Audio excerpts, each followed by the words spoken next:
आपने बजट पर मुझे बोलने का मौका दिया। मैं अपनी बात शुरू करना चाहूँगा। मान्यवर, हमारे कुछ दोस्त जो कभी इधर हुआ करते थे, अब वो उधर चले गए हैं।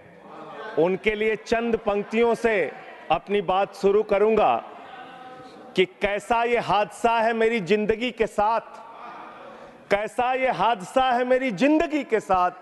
मैं हूं किसी के साथ, मेरा दिल किसी के साथ।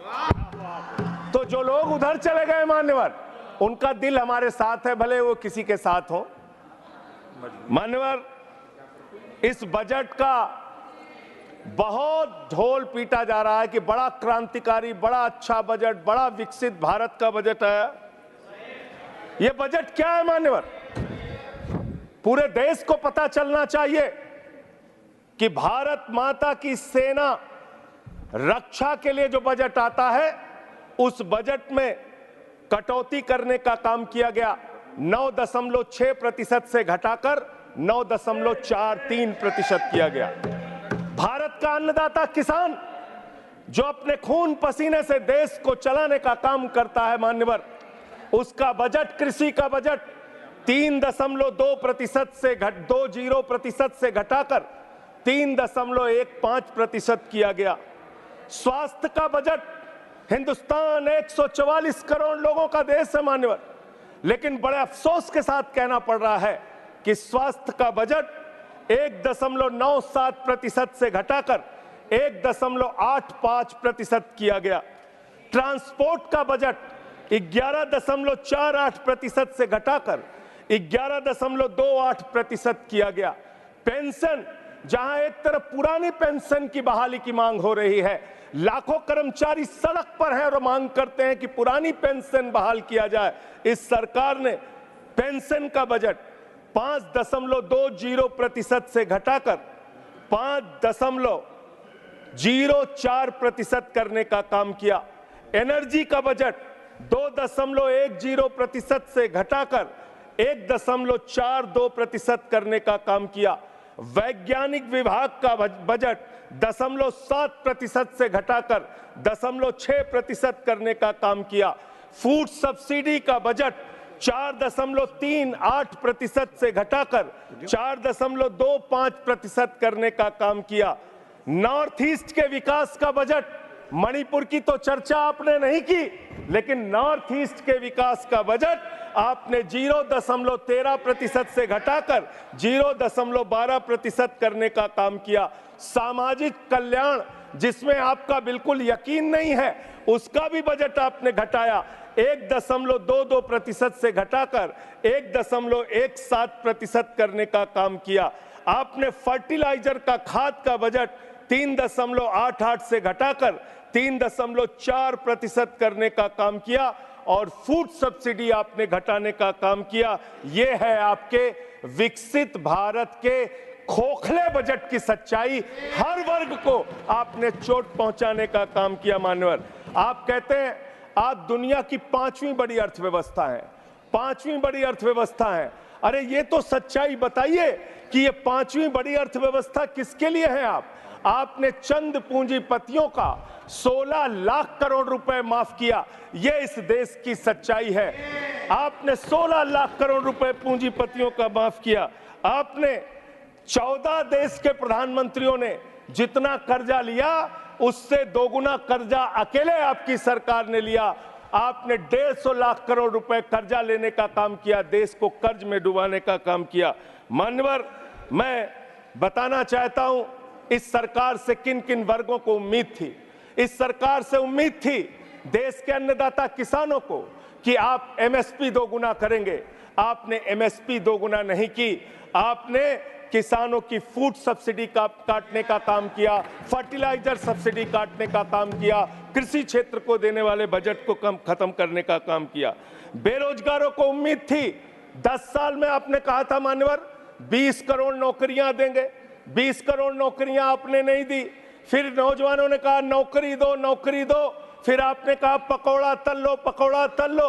फिर आपने कहा पान की दुकान लगा लो, पान की दुकान लगा लो। फिर आपने कहा 4 साल की नौकरी कर लो सेना में, 4 साल की नौकरी।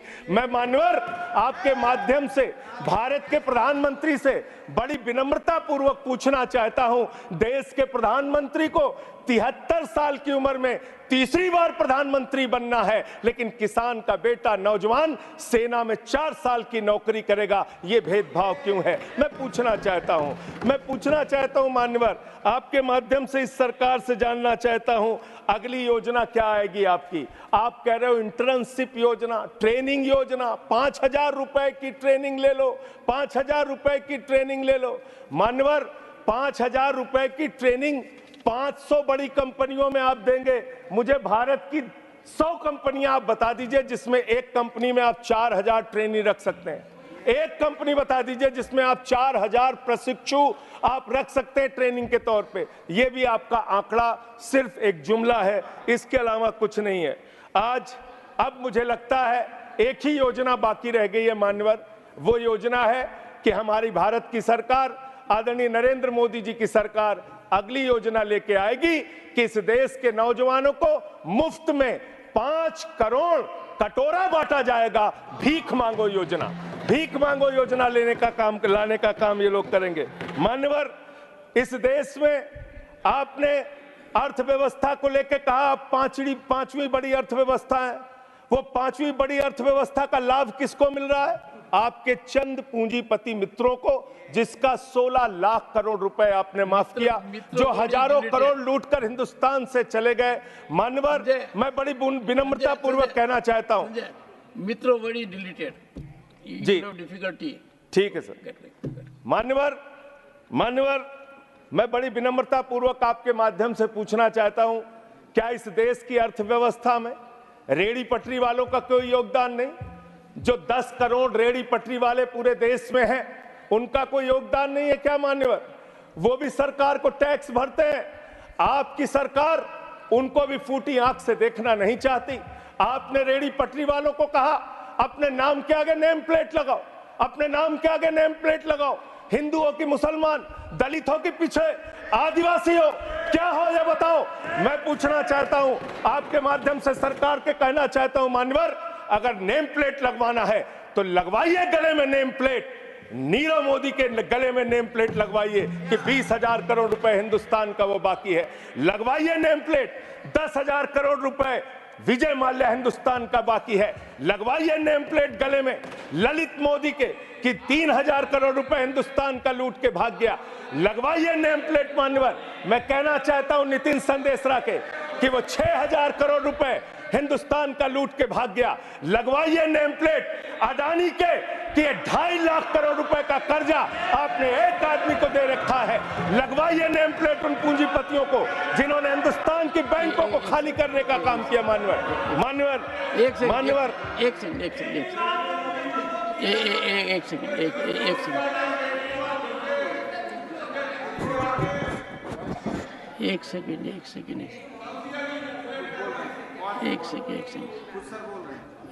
honorable member and you are a senior person, Sanjay ji, you are a senior person।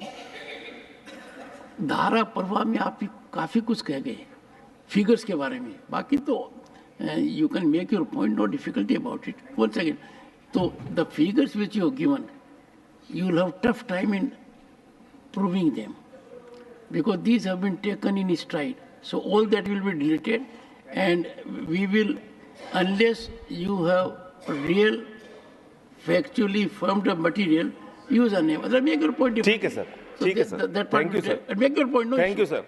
मानवर मैं तो ये कहना चाह रहा था आपके माध्यम से कि इस तरह के काम देश के अंदर नहीं होने चाहिए।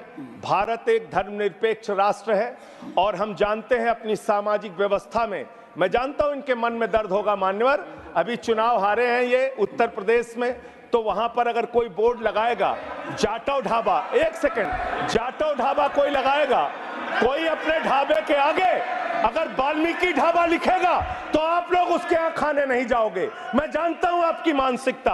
आप वो लोग हैं जिन्होंने भारत के तत्कालीन राष्ट्रपति श्री रामनाथ कोविंद जी को प्रभु श्री राम के मंदिर के शिलान्यास में नहीं बुलाया। आप वो लोग हैं जिन्होंने मौजूदा राष्ट्रपति श्रीमती द्रौपदी मुर्मू जी को राम मंदिर के उद्घाटन में नहीं बुलाया। आप दलितों से, पिछड़ों से, आदिवासियों से, अल्पसंख्यकों से, मुसलमानों से नफरत करने का काम करते हैं। ये आपकी सच्चाई है। इसलिए नेम प्लेट मत लगवाइए। नेम प्लेट लगवाना है तो जिन्होंने देश की बैंकों को लूटा है उनका नेम प्लेट लगवाइए। और मान्यवर, मैं आपसे, आपके माध्यम से इस सरकार से कहना चाहता हूं, इनका बजट पढ़ रहा था मान्यवर, जेलों को भी इन्होंने कम बजट दिया। अरे जेल का बजट तो बढ़ा दीजिए, 300 करोड़ रुपए जेल का बजट बढ़ा दीजिए। अरे अभी हमको जेल में भेजा है, कल तुमको जेल में आना है, तुम सबको जेल में आना है। जेल का बजट बढ़ा दो, जेलों को ठीक कर दो, अगला नंबर तुम्हारा है, तुम्हें जेल में आना है, इसलिए कम से कम जेलों को तो ठीक कर दो, अगला नंबर तुम्हारा।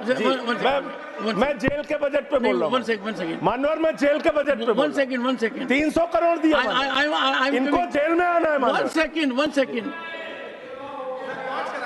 सदन के नेताजी से मैं अनुरोध करूंगा कि ये बहुत मार्मिक अपील है जेल का बजट बढ़ाने के लिए, और इस पर आप गौर फरमाइए। धन्यवाद सर, धन्यवाद सर। ठीक है ना, धन्यवाद सर। एक पृष्ठभूमि भी है मान्यवर, इसका ध्यान रखा जाएगा। अध्यक्ष महोदय, इन्होंने न्यायपालिकाओं के लिए जो बजट रखा वो नाकाफी है।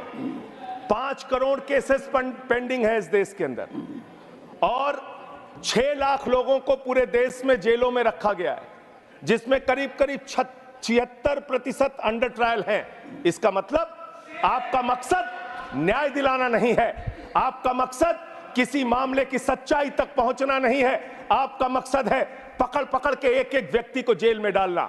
आपने दिल्ली के मुख्यमंत्री को, जिनकी शुगर 36 बार 50 से नीचे जा चुकी है, आपने दिल्ली के मुख्यमंत्री को पकड़ के जेल में डाल दिया। नहीं मानवर, अब इनको बार बार मौका मत दीजिए, मुझे अपनी बात पूरी करने दीजिए। I am not yielding sir, I am not. आपने 2 बार काम हैबिट बना लिया इन्होंने सर। दिल्ली के मुख्यमंत्री को सर इन्होंने पकड़ के जेल में डाल के रखा, दिल्ली के शिक्षा मंत्री को इन्होंने 2 साल से जेल में रखा, दिल्ली के स्वास्थ्य मंत्री को इन्होंने 2 साल से जेल में रखा। आप एक एक विपक्ष के नेता को पकड़ पकड़ के जेल में डालते हैं। हेमंत सोरेन को मुख्यमंत्री को जेल में आपने रखा, संजय रावत को जेल में रखा, अनिल देशमुख को जेल में रखा, सबको पकड़ पकड़ के आप जेल में रखते हैं। बंगाल के 3 मंत्रियों को आपने पकड़ के जेल में रखा। आपका मकसद ट्रायल कराना नहीं, न्याय दिलाना नहीं, आपका मकसद हम लोगों को पकड़ के जेल में रखना है। जितना जेल में डालोगे, मैं आपसे कहना चाहता हूं, जितना जेल में डालोगे उतना गर्त में जाओगे। जिसने भी ये राजनीति की है उसका समापन हो गया है। अभी 240 पे पहुंचे हो, कल 24 पे पहुंचोगे, इसके बाद 2 पे भी आओगे। मैं तो 1-2 मिनट और मैं बस कह के अपनी बात खत्म करूंगा, मेरे टाइम में से उसको काट लीजिएगा। मान्यवर, भेदभाव की बात, सबसे भेदभाव इनको करना है।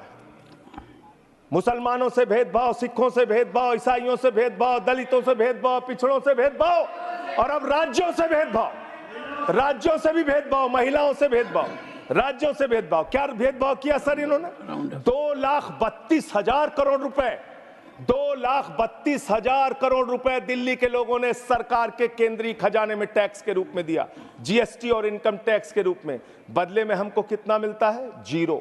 9 साल से आप दिल्ली को बजट नहीं देते। पंजाब के लोग, बस मेरे में से काट लीजिएगा सर, 1-2 मिनट काट लीजिए, पार्टी के उसमें से काट लीजिएगा। पंजाब के लिए सर, पंजाब का किसान अपना खून पसीना बहा के खेत में गेहूं पैदा करता है, धान पैदा करता है। आपने 8,000 करोड़ रुपए पंजाब के विकास का पैसा रोक रखा है, विपक्ष के राज्यों का पैसा आपने रोक रखा है। ये भेदभाव क्यों कर रहे हैं आप क्यों कर रहे हैं? आप लिखते हैं राज्यों के विकास से देश का विकास है, ये आप राज्यों का विकास कर रहे हैं।